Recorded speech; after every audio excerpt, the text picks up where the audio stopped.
सारे दर्शकों ने प्रियंका कोहाड़ की राम राम। और आज आपने दिखाओगे 5000 साल पुराना बड़ का पेड़ा।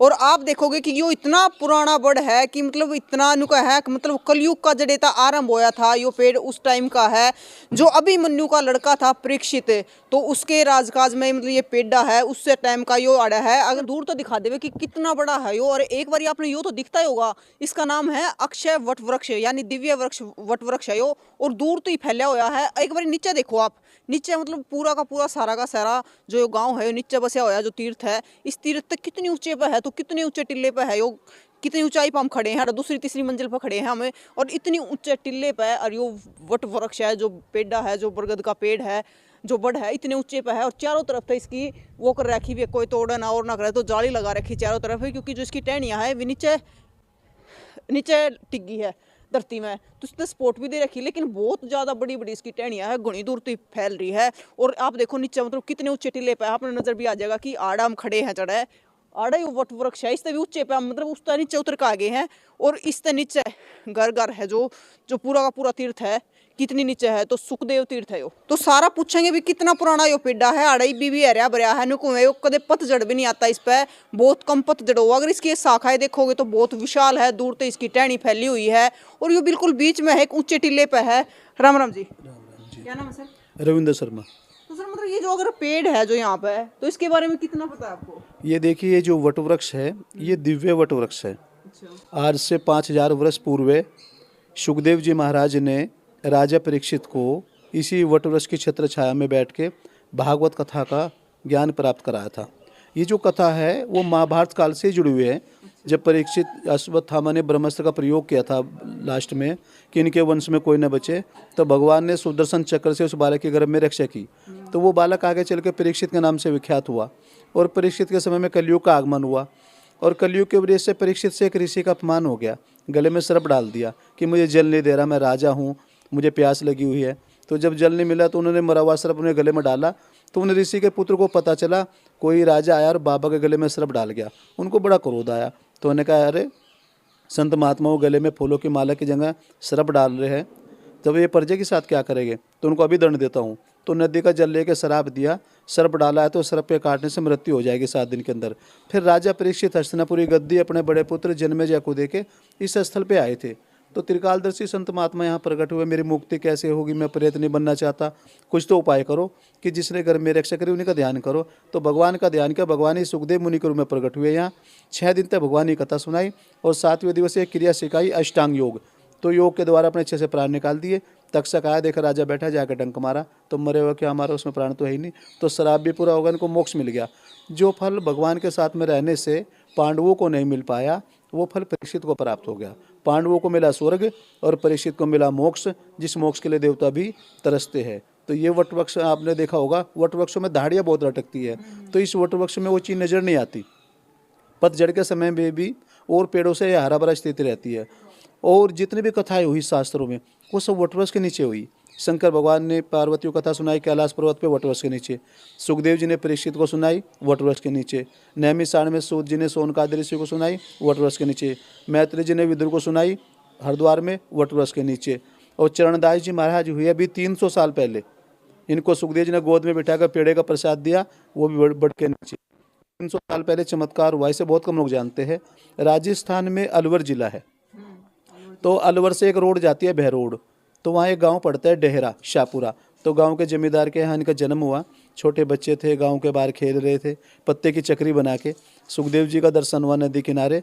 सुखदेव जी ने गोद में बिठा पेड़े का प्रसाद दिया कि चेला बना लिया, जब बड़े हो जाओगे ढूंढ लेना। फिर ये 7 साल की अवस्था में दिल्ली आए अपने नाने के यहाँ। बचपन से चमत्कार दिखाने लगे, बड़े हुए, सत्संग में गए, तो मालूम हुआ प्रभु प्राप्ति बिना गुरु का नहीं होता।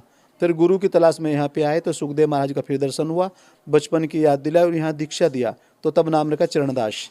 फिर ये दिल्ली चले गए, तो दिल्ली में एक स्थल है फतेहपुरी, तो वहाँ 14 साल तक योग साधन किया, अष्ट सिद्धि नवनिधि प्राप्त की, बहुत स्थल बनाए। फिर वृंदावन गए, वृंदावन में सेवा कुंज में भगवान के साथ रासलीला, जिस रासलीला में ब्रह्मा का प्रवेश नहीं हुआ, नारद का प्रवेश नहीं हुआ, वो चरणदास जी का प्रवेश हुआ।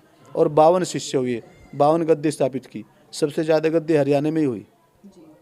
झाझर, बेरी, सिलानी, मदीना, मदाना, कुरुक्षेत्र, रैलेवास, खरक, मुंडेला, गुड़गांव के पास, डूंडा हेड़ा, सिरसा में रोड़ी, पानीपत, करनाल, कुरुक्षेत्र। तो ये कौन सा तीर्थ माना जाता है? ये सुख तीर्थ। सुख तीर्थ। हाँ। मतलब कौन से गांव में है? ये जिला मुजफ्फरनगर में पड़ता है।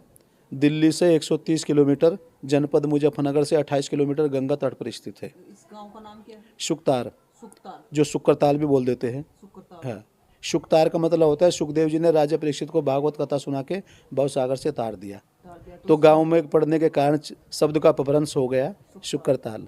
तो अब इसको सरकार ने इसको सुखतीर्थ घोषित कर दिया। अच्छा, सुखदेव घोषित कर दिया। सुखतीर्थ। सुखतीर्थ। हाँ जी, तीर्थ की श्रेणी में आ गया। हाँ जी, सुखतीर्थ। मतलब इतने सालों से है, फिर मतलब कभी सूखने का काम नहीं है, रुको आ रहा भी रहता हमेशा। अभी भी कोई चमत्कार कहते हो आप, कहते हो कि दिव्य है। देखो कृपा होती है ना, कृपा है भगवान की, जब तो ये आपको हर बड़ा स्थिति दिख रहा है। सुखदेव जी की तरह, जो सुखदेव जी 16 साल का वर्णन आता है, तो ऐसे ही ये भी 16 साल का नजर आता है। नहीं तो किसी भी बड़ के पेड़ को देखो, सब में दाढ़ियाँ मिलेगी आपको। इसमें देखो, हाँ, इसमें वो चीज़ नजर आती है नहीं, हरा भरा स्थिति है, हरा भरा स्थिति रहती है। हरा भरा रहता हमेशा। तो शुक्र तीर्थ है। तो ये देखो इतना बड़ा है, अगर इसकी टहनी आप देखोगे तो बहुत लंबी लंबी है। शायद पहले आपने इतना बड़ा वट वृक्ष या बड़ का पेड़ नहीं देखा होगा कि इतनी लंबी लंबी जिसकी भुजाएं है, जिसकी शाखाएं है। और इसमें से देखो एक नीचे एक शाखा नीचे भी जाम गई है, ये देखो। तो कितना पुराना है और कितना विशाल है। तो अगर कई आदमी वो करे, जब भी वो कोड़ी में नहीं आओगा तो इसके धागे बांधे जाते हैं। ये दर्शन करने के लिए आए हो आप यहाँ पे? कहाँ से आए हो? मुजफ्फरनगर से ही हो? पहली बार आए हो या पहली बार? नहीं, हम तो पहले बहुत बार आ चुके हैं। आ चुके हो? हाँ जी। तो क्या पता आपको इसके बारे में?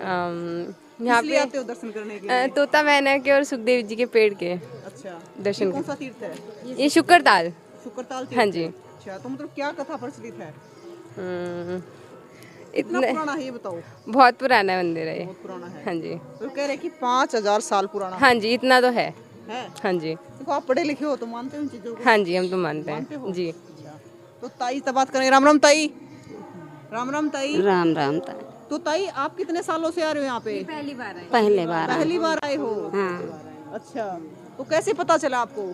अरे अब पता ऐसे चलिए सुन के दर्शन। हाँ अच्छा, हाँ। तो देखो आप यहाँ पे दर्शन करने के लिए आए हो, तो दर्शन से क्या मतलब शांति मिलती है या फिर कुछ चमत्कार होता है? शांति मिलती है बहन जी। शांति मिलती है या फिर कुछ मांगने आए हो यहाँ से? हाँ, मांगने का लड़के बच्चे बने रहे, नतियानत को दे दिए। हाँ, नतियानत को भगवान दे दिए, माता जी दे दिए, बाबा होरे दे दिए। आप सभी साथ में हो? हाँ, सभी साथ में। मुजफ्फरनगर से ही हो? हाँ, पहली बार। दूर अमेठी जिला से हैं। अमेठी जिला से? हाँ, अमेठी जिला से, वो अयोध्या के पास, जो अयोध्या जिला है उसके पास से आ रहे हैं हम लोग। हाँ, मतलब सिर्फ देखने के लिए आए हो? हाँ, यहाँ दर्शन करने के लिए आए हैं। पहले स्पेशल इसी के दर्शन करने? नहीं, पहले वैष्णो माता के दर्शन किए, अब यहाँ पे आए हैं फिर। अच्छा, हाँ तो मतलब पहली बार आए हो आप? हाँ, हम यहाँ पहली बार आए हैं। तो मतलब पहली बार आप आए हो, तो यहाँ पे आने के बाद आपको कैसा हाँ, लगा? हमको बहुत अच्छा फील हो रहा है यहाँ पे आकर। मतलब सुकून मिल रहा है, शांति मिल रही है। हाँ, नाम क्या ये मेरा नाम विजय लक्ष्मी है। विजय लक्ष्मी। हाँ।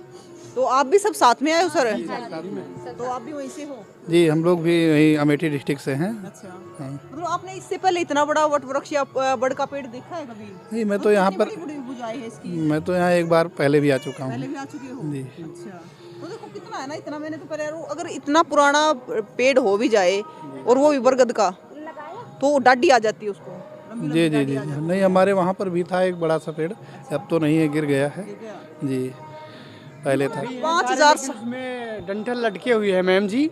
अभी हमारे यहाँ है बरगद के पेड़, एक मंदिर है हमारे यहाँ देवस्थान जी, तो उसमें है, लेकिन वो जो लटकते हैं ना, वो हमारे यहाँ लटके हुए हैं बहुत सारे। ये है कि मतलब ऐसा वृक्ष नहीं है। बरगद का पेड़ जी, जितना जी। पुराना होता है ना, डाढ़ी उतनी ज्यादा आ जाती है, वो जो नीचे लटकती है ना, उनको डाढ़ी जी बोलते जी, हमारे यहाँ डंडी बहुत सारी है, हमारे यहाँ बहुत लटके हुए हैं हमारे हैं। यहाँ। इसका नहीं है, जी, इस तरह के ये नहीं भी है अजीब चीज है ना। ना। हाँ मैम, ये तो अजीब चीज़ है। और इसकी शाखाएं अगर बात करें तो मतलब टहनियाँ कितनी लंबी लंबी है? जी, बहुत सारी लंबी है। बहुत सारी लंबी। जी जी जी, बिल्कुल। मतलब है ना, देख के एक बार तो सोच होता है कि 5000 साल पुराना, इतने वर्ष से कैसे जीवित है ये पेड़? है मैम, जो इनकी ये ऊपर वाले की दया दृष्टि है, इसलिए है। दिव्य वट वृक्ष। जी जी, इसीलिए तो सच में दिव्य है जब इतने बिल्कुल सालों से दिव्य है। बिल्कुल बिल्कुल मैम, है ये जी, इसीलिए तो है मैम, इसीलिए सब लोग आते हैं यहाँ, दर्शन करने आते हैं। आप भी पहली बार हाँ, आए हो? पहली बार आए मैम हम। तो क्या लगा आप देख के? बहुत अच्छा लग रहा है मैम यहाँ पे। अच्छा, जी जी। इसके बारे में वहाँ पे लिखा भी हुआ है सारा? अच्छा, अभी मैम पढ़े नहीं, अभी जस्ट यहाँ पहुँचे हैं वहाँ पे। हाँ, अभी पढ़े नहीं। पढ़ो। जी जी बिल्कुल बिल्कुल महाभारत पढ़ेंगे। जो अभिमन्यु का लड़का था परीक्षित, जी। आपने महाभारत सुनी है? जी जी जी तो उसमें अभिमन्यु का जो लड़का था ना परीक्षित हाँ, जी जी। उसने बैठ के यहाँ पे तपस्या की थी। अच्छा, यहाँ तपस्या की थी श्राप मैम। वगैरह मिला था। अच्छा अच्छा मैम। हाँ, तो इसके नीचे बैठ के फिर श्राप से मुक्ति। जी जी मैम, ठीक है मैम। तो देखो आप, ये बच्चे भी साथ में ही हैं। जी जी बच्चे हैं मैम। तो देखो इतना पुराना बरगद का पेड़ है, बड़ का पेड़ जिसने बोलते हैं अपना देसी भाषा में, तो इतना पुराना बड़ का पेड़ है और घनी दूर दूर तक इसकी शाखा फैल रही है। और अगर बात करें तो मतलब इसको काटने नहीं जाता है, जो इसकी शाखाएं है मतलब जो दीवार है, दीवार के अंदर से ही रास्ता छोड़ के और आगे दीवार बना दी गई है, लेकिन इसको काटा नहीं जाता। ये देखो इसके अंदर इसकी टहनी आ गई है और इसके धागे भी बांधे जाते हैं तथा। और एक टिल्ले पे है, आप नीचे तो देखोगे तो एक टिल्ले पे है ये, और टिल्ले पे ही है पहले से। तो ज़रूर बताइए, तस्वीरों को ज़्यादा से ज़्यादा शेयर करना। जय हिंद।